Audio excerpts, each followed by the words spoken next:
Radhe Radhe friends, जय श्री कृष्णा। स्वागत है आप सभी का मेरे चैनल में। आज इस वीडियो में हम मोहिनी एकादशी व्रत की कथा सुनेंगे। तो चलिए अब कथा शुरू करते हैं। सबसे पहले हम 1 लोटा जल लेंगे। इसके बाद से हम हाथ में थोड़ा सा तिल लेंगे और हम कथा शुरू करेंगे। कथा कहने के बाद से इस तिल को हम लोटे में डालकर सूर्य भगवान को अर्घ दे देंगे। चलिए अब कथा शुरू करते हैं। वैशाख के शुक्ल पक्ष की इस मोहिनी एकादशी को भगवान के पुरुषोत्तम रूप राम की पूजा का विधान है। भगवान की प्रतिमा को स्नान आदि करा कर उत्तम वस्त्र पहनाकर उच्चासन पर बैठाकर आरती उतारनी चाहिए और मीठे फलों से भोग लगाना चाहिए। तत्पश्चात प्रसाद वितरित कर ब्राह्मणों को भोजन तथा दान दक्षिणा देनी चाहिए। रात्रि में भगवान का कीर्तन करते हुए मूर्ति के समीप ही पृथ्वी पर शयन करना चाहिए। इस व्रत के करने से निंदित कर्मों के पाप से छुटकारा मिल जाता है। धर्मराज युधिष्ठिर बोले, हे कृष्ण जी, वैशाख मास की शुक्ल पक्ष की एकादशी का क्या नाम है तथा उसकी क्या विधि है, सो सब विस्तार पूर्वक कहिए। श्री कृष्ण भगवान बोले, हे धर्मनंदन, मैं आपसे एक पुरातन कथा कहता हूँ जिसको महर्षि वशिष्ठ ने श्री रामचंद्र जी से कहा था। श्री रामचंद्र जी बोले, हे गुरुदेव, आप मुझे कोई ऐसा व्रत कहिए जिससे समस्त पाप और दुख नष्ट हो जावे। मैंने जनक नंदिनी श्री सीता जी के वियोग में बहुत दुख हो गए हैं, अतः अब आप कोई व्रत बतलाइए। महर्षि वशिष्ठ जी बोले, हे राम, आपने बहुत सुंदर प्रश्न किया है। आपकी बुद्धि अत्यंत शुद्ध और पवित्र है। आपके नाम के स्मरण मात्र से ही मनुष्य पवित्र हो जाता है, इसलिए आपका यह प्रश्न लोकहित में अवश्य आएगा। वैशाख मास के शुक्ल पक्ष में जो एकादशी होती है उसका नाम मोहिनी है। इस मोहिनी एकादशी का व्रत करने से मनुष्य के समस्त पाप तथा दुख कट जाते हैं। उसके व्रत के प्रभाव से मनुष्य मोह जाल से छूट जाता है। अतः हे राम, इस एकादशी का व्रत दुखी मनुष्यों को अवश्य ही करना चाहिए। मोहिनी एकादशी के व्रत में मनुष्य के समस्त पाप नष्ट हो जाते हैं। अब आप इसकी कथा को ध्यान पूर्वक सुनिए। सरस्वती नदी के किनारे एक भ्रमावती नाम की नगरी बसी हुई है। उस नगरी में सोमवशीय घृत नाम का एक राजा राज्य करता था।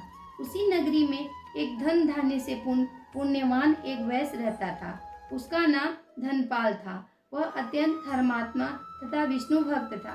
उसने नगर में अनेकों भोजनालय, प्याऊ, कुआं, तालाब, धर्मशाला आदि बनवाए। उसने सड़कों के किनारे आम, जामुन, नीम आदि के वृक्ष लगवाए। उस वैश्य के 5 पुत्र थे। उसका सबसे बड़ा पुत्र अत्यंत पापी था।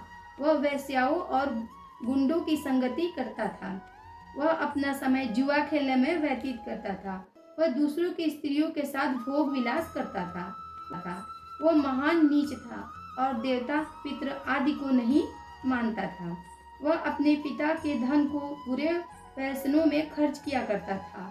वह मद्यपान तथा मांस का भक्षण किया करता था।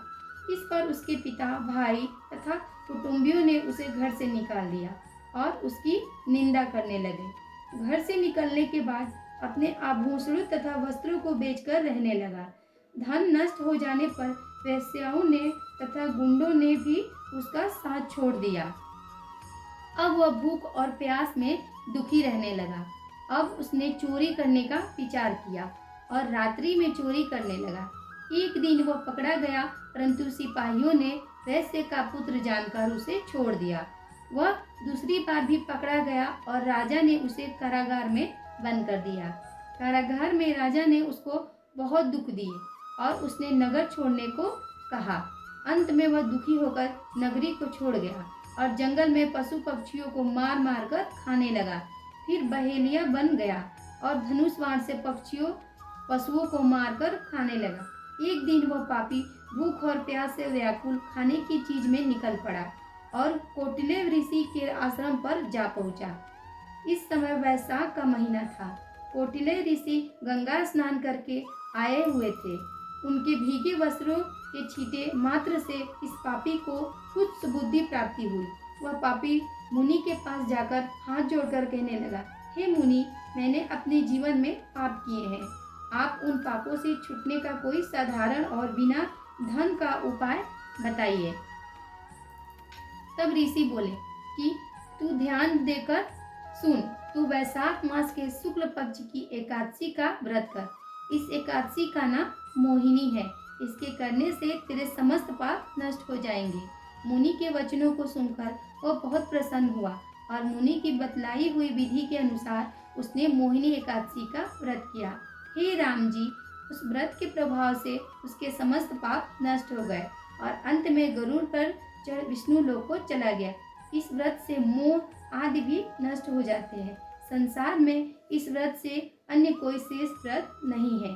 इसके महात्म के श्रवण और पठन से जो पुण्य होता है वह पुण्य 1 सहस्त्र गोदान पुण्य के बराबर होता है। राधे राधे। जय श्री